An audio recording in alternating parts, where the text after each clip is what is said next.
I had always been a man of peace and quiet. Right from my childhood years, there really wasn't anything more precious to me than being left alone. Somehow, I always managed to survive, to thrive better when I was alone. Alas, I was kind of a beacon for trouble. And by trouble, I don't mean the kind where eggs are thrown at the building or the kind involving a principal and parents. Oh no, I mean real life and death shit. Considering my nature, I had already begun to tire of the endless streaks of death, destruction, and violence that seemed to have latched onto me like a leech. My last years in high school were pretty much the worst of my life. Lots of activities, lots of work, lots of parties, and worst of all, lots of people. Gosh, I was really beginning to tire of having people around. After college, I became an online marketer, working from home. This was a dream come true for me, as it greatly reduced my interactions with people. You might be thinking, hey, what about your parents? Well, I got back from school a day before graduation and found them both dead in their beds, like they'd been killed the night before. There were several stab marks on the bodies. The autopsy revealed that they had been stabbed at least 30 times each with a blunt knife, as the marks on the skin and forensics determined the weapon to have rust looks. Well, looks like someone didn't want my parents attending my graduation. My relatives wanted to take me in, but I refused. I could take care of myself, I told them, and did just that. I fended for myself till I became quite stable and moved to a new town in my own new apartment. I really wish the stores around here delivered groceries too, because going to the store was really a pain. The noises of stupid kids, whispers of indecisive adults, the excessive questions asked by those working at the counter. Hell itself. My last visit to the store, though, was quite eventful and wasn't so bad, because that was where I met her. Yeah, it was love at first sight. And she loved me back. I mean, she had to, because I moved close to pick up the milk when our hands met.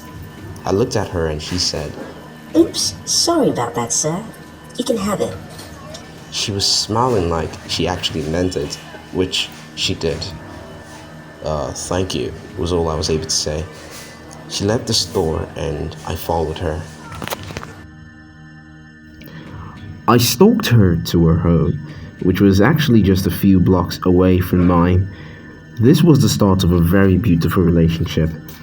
I'd see her every day and watch her until she turned off a light for the night. This went on for about a month, and our bond grew to the point where I actually started recording her with my camera every single day.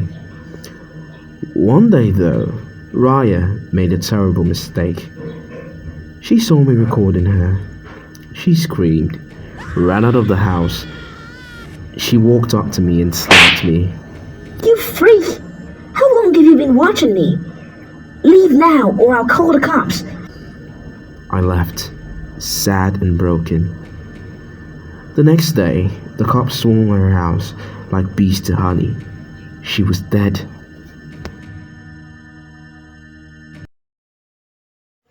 Are you a fan of the spooky, the bizarre, and the phenomenal, delivered both in history and story formats? Well, Supernatural Detectives is definitely the right place to be.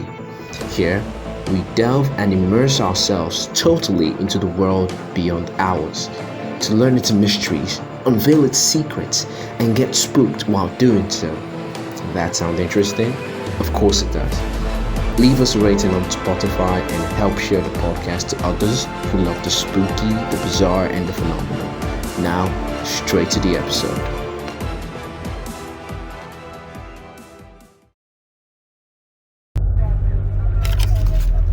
She'd been found dead that morning, stabbed several times in the oddest part of her body. She was stabbed in the gut, the neck, the arms.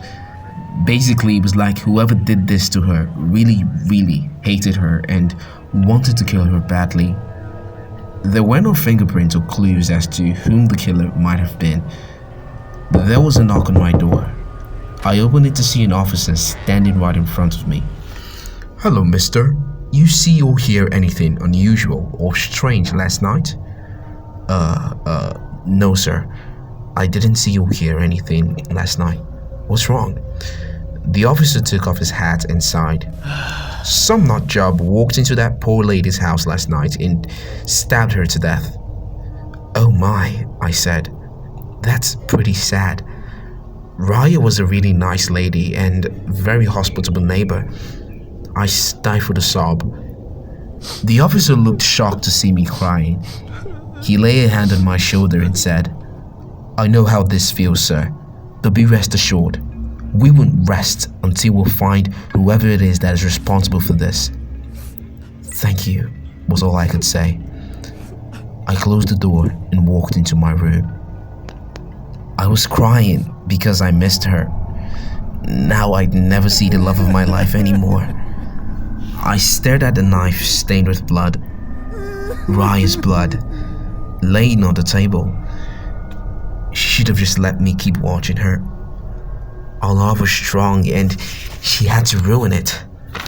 Now I was forced to take her life. They all forced me to kill them. Well, at least now I can have peace. All alone.